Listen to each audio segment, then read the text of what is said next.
gabi po sa ating lahat. Narito naman si Len para sa ating ika-200 day na ating sharing ng devotion video. And ayan, happy end of the month po. Ayan, November 30. Ayan, at Sabado. Tomorrow will be December 1. And advance happy birthday sa aking mother-in-law na si Nanay Nonet para bukas. And ayan, syempre sasalubungin natin ang Christmas month. So, very memorable sa akin ng November dahil sa buwan ng November ay dito dumating ang mga pagpapala sa ating buhay. So, bago po tayo mag-aral ng salita ng Diyos, ay syempre medyo tulog ng aking alaga at aking aming babae. Kaya hindi ako pwede masyadong maglakas ng ating boses. And tomorrow ay may Sunday service tayo kung saan ang inyong lingkod ay magsasayaw na naman ng tambourine. So, bago po tayo dumako sa ating pag-aaral ng devotion, at po natin kakalimutan mag-pray sa ating Panginoon. So let us pray. Ama namin Diyos na makapangyarihan sa lahat na ito, kami Panginoon nagpapasalamat sa inyo sa lahat ng mga biyaya, Panginoon, na inyong pinagkakaloob sa amin. Salamat sa buhay, kalakasan at hininga upang kami ay makapanatili sa mundong ito, Panginoon. At ngayon, dadako na naman kami muli sa pagpapayag ng inyong mga salita, Panginoon, at ebanghelyo sa aming kapwa, Panginoon. At dalangin namin na hindi lamang ito mapapakinggan ng bawat isa, Panginoon, ngunit ito po ay magbubunga at matatanim na nagbubunga sa bawat isa, Panginoon. Tunay na kayo lamang po ang may kakayahan, Panginoon, na makapagpabago ng puso, isip, kaluluwa at espiritu ng isang tao, Panginoon. Kami po ay maging instrumento at kasangkapan niyo lang, Panginoon, sa pamamahayag na inyong mabuting balita sa aming kapwa, Panginoon. Salamat po sa tinapos na gawa ninyong bugtong na anak na si Jesus sa krus upang tubusin kami sa kasalanan naming lahat, Panginoon. Bagamat hindi kami karapat-dapat, ngunit pinili at minahal niyo pa rin kami. At nagpapasalamat din po kami sa banal na Espiritu, Panginoon, na siyang pumapatnubay sa amin sa bawat araw upang aming bawat gawin, Panginoon, ay maging tanglaw sa aming kapaligiran, Panginoon, upang makita nila, Panginoon, na kami ay sumasampalataya, nananalig at nagtitiwala sa inyo. Kayo po ang mataas at mapapurihan at ang inyong lingkod ay maging tungtungan lamang ng inyong kalwalhatian. Ito po ang aming salamat dalangin sa matamis na pangalan ni Jesus. Amen. So, tayo po ay nasa Lucas 22:5. Ayan. So, ito po yung sinasabi sa Lucas 22:5. Natuwa sila at pumayag na babayaran si Judas ng salapi. Message. At ikinatuwa nga daw ng mga punong pari ang plano ni Judas na ipagkanulo si Jesus. Pumayag daw ang mga ito na babayaran nila si Judas para matupad ang ipinagagawa nila. Application. Kapag nga naman talaga kalokohan at masamang balak sa kapwa mo, ay tuwang-tuwa ka, lalo na kapag usapang gaganti ka. Dito ay wala namang ginagawang masama sa kanila si Jesus, pero gusto nilang ipapatay. Kapag ang puso talaga ng isang tao ay puro kasamaan ang alam, panay makapaminsala ng kapwa ang naiisip nito o maiisip nito.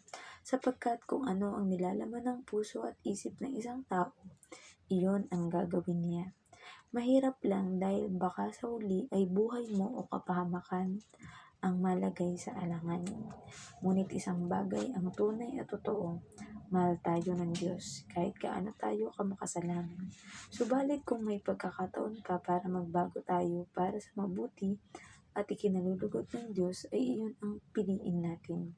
Huwag nawa sana tayong abutin ng kamatayan na puro kasalanan ang isinasa buhay natin. So, po rin ang pagkabasa ng mabuting balita ng ating Panginoong Diyos. Diba? So, yun na nga. Syempre, usually kapag ang isang tao ay may masamang balak or lalo na sila na meron silang evil plan sa ating Panginoong Yesus, is ang nangyari is, yun na nga, diba, matutuwa talaga sila na ay magiging effective at matutupad ang ating pinaplano laban kay Jesus na ipapatay siya. Dahil yung isa sa mga alagad niya nga na si Judas ay pumayag sa kanilang usapan na ipagkanulo si Jesus, diba? And yun nga lang ay madalas ng mga tao, diba? Kapag halimbawa may babalakin na masama sa kanilang kapwa, halimbawa may gustong magiganti sa'yo, tapos meron siyang kakasabutin na ibang tao, ang gagawin nung may masamang balak or may masamang plan is matutuwa siya na sabi, buti na lang meron na akong maging kakampi para mapaghigantihan ko tong taong to, di ba? Pero sabi nga ng Panginoon, do not be discouraged, di ba? Dahil the Lord will be with you wherever you go. So, kahit sino man yung mga magbalak sa inyo masama, sino man yung mga may gawin sa iyo na ikasisira mo, di ba? Lagi nating tandaan that the Lord will lift us up. Lalo sabi nga, mas mabuti na ikaw yung humble or nagpapakababa at hindi ikaw yung nagmamataas or mga arrogant or mga tawag dito, yung mga mapang-api, di ba? So, mas mabuti na ikaw yung mapagpatawad, ikaw yung maunawain, ikaw yung mas nagigiboy sa iba, di ba? At hindi mo inaangkin yung kabutihan na magagawa mo, kundi lagi mo sinasabi na because of the Lord, kaya mo nagagawa yung mga bagay na yun, di ba? Kasi meron talagang mga episode ng buhay natin na parang susubukin, kagaya nga sa naging preaching ni Doc Joy kanina na may mga episode talaga sa buhay natin na susubukin talaga ang ating katatagan, di ba? Dahil dun makikita kung ang salita ba ng Diyos o mabuting ebanghelyo ng ating Panginoon ay tunay na natanim sa atin, di ba? So, ayun, ang mangyayari nga kay Judas ay alam naman nating nakakalungkot, di ba? Dahil para pagkatapos na maipako sa krus sa ating Panginoong Yesus is, parang kumbaga, na bagabag ang kanyang damdamin, na guilty siya sa kanyang ginawa. Kaya ayun, ang ginawa niya, nagpatiwakal or ibinitin niya ang kanyang sarili sa puno. Pero sabi ko nga, dun sa natin mga pag-aral tungkol kay Judas, na hindi naman natin masisisi din si Judas kung bakit niya nagawa yun. Kasi nga, di ba sinabi na nga sa talata dito na pinasok siya ni Satanas at talagang kahit masama man yung nagawa ni Judas na ganun, ay may great purpose pa rin dahil ang ating Panginoong Yesus nga ay kailangan talaga na mangyari yun. Dahil kahit ipinalangin ng ating Panginoong Yesus, natanggalin sa kanya yung saro ng paghihirap, but sabi niya pa rin, let your will be done, diba? Kumbaga, nagpaubaya siya, pakumbaba pa rin siya sa kalooban ng ating Panginoong Diyos, dahil sabi nga kapag ang Diyos ang nagplano at nagsabi, hindi ito mababalik, hindi ito magbabalik sa Kanya na parang bumalik lang sa Kanya yung sinabi niya, diba? Diba yung sinasabi natin na bumaldig dun sa nagsabi yung sinabi niya. Pero sa ating Panginoong Diyos, kapag sinabi niya na mangyayari at magaganap sa buhay mo, sa pamilya mo, at sa ministry mo, ay tunay na magaganap at mangyayari. Kahit abutin man ito ng ilang taon, may iba man, hindi na nila totaling naabutan yung pagdami ng kanilang salinlahi, diba? Kagaya si Abraham.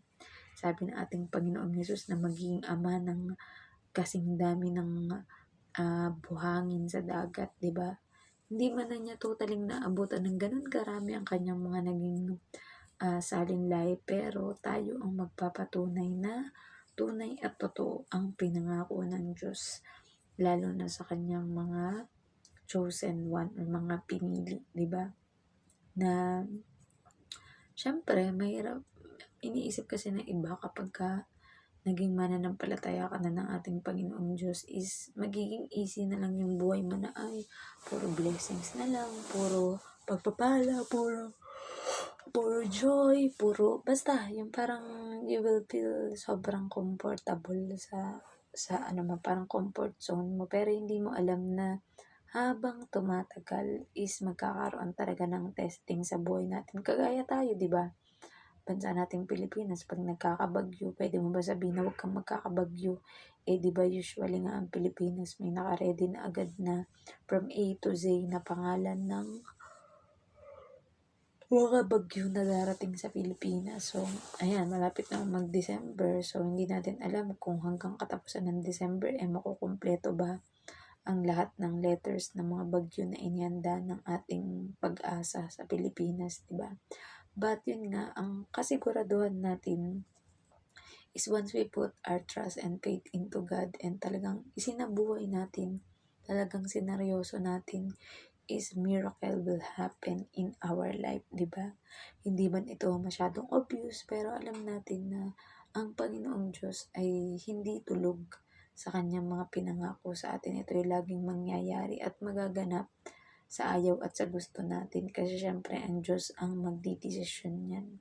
Diba? Hindi mo pwedeng sabihin at utusan ng Diyos na, gusto kong yumaman, ganito, ganyan. Kundi kung kalooban ng Diyos na ikaw ay yumaman, ay hayaan ng Diyos na mangyari yun sa pamamagitan ng kanyang sariling pamamaraan at hindi sa masasamang pamamaraan kagaya ng nangyari kay Judas at sa pakipagsabwatan niya sa mga pariseyo at mga maimpluwensyang mga tao noon. So, we should always continue to pray din para sa ating bansang Pilipinas dahil alam naman natin kung ano nangyayari sa government natin, di ba, na kung saan ay magkaroon nawa ng kapayapaan, pag-uunawaan, pagpapatawaran ng bawat mga namumuno upang maging matiwasay, maayos, peaceful at muling umangat ang ekonomiya ng ating bansa. So, hanggang dyan na naman po ang ating share ng devotion video and let us all end up into prayer. Amen na yung Diyos na makapangyarihan sa lahat. Muli narito po kami, Panginoon, nagpapasalamat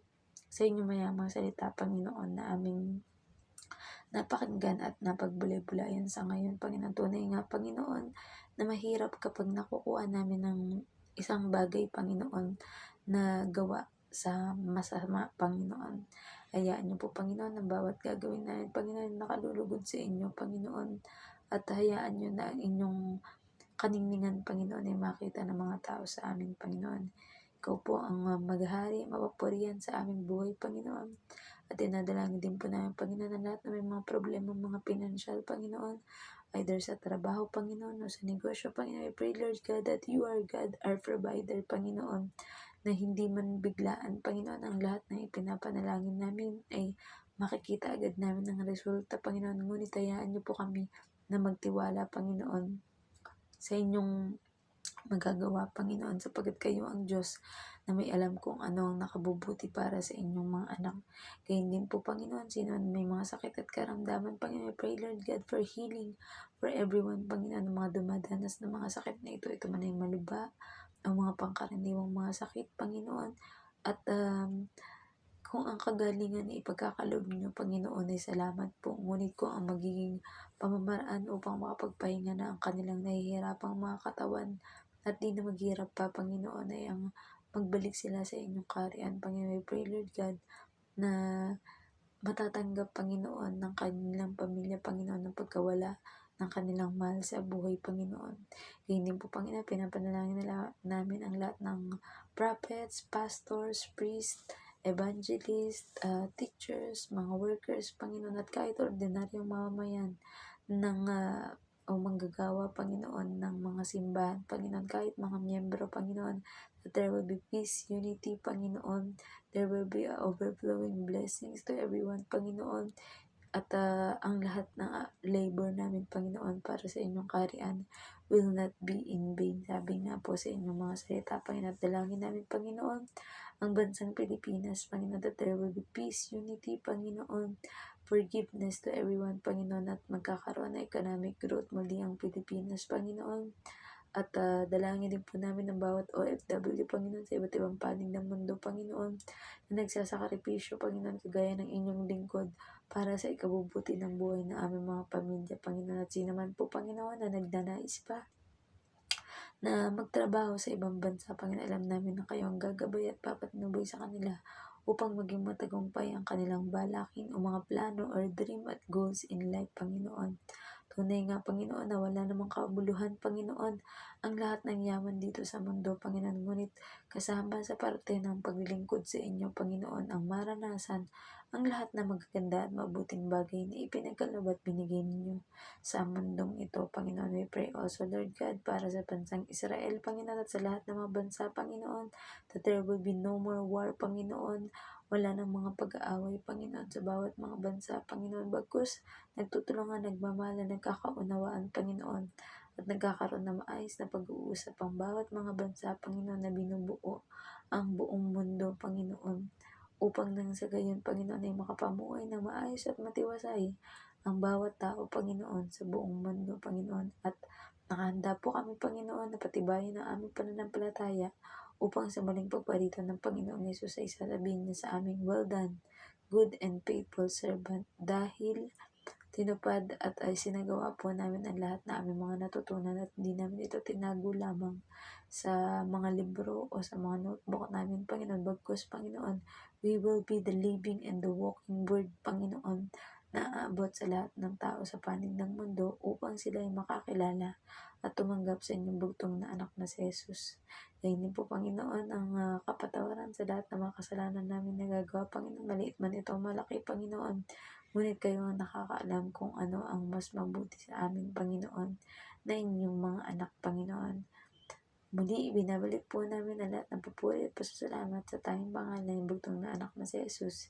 Amen. Ayan. So, maraming salamat po sa lahat na nanonood ng ating share na devotion video. Have a nice day, everyone.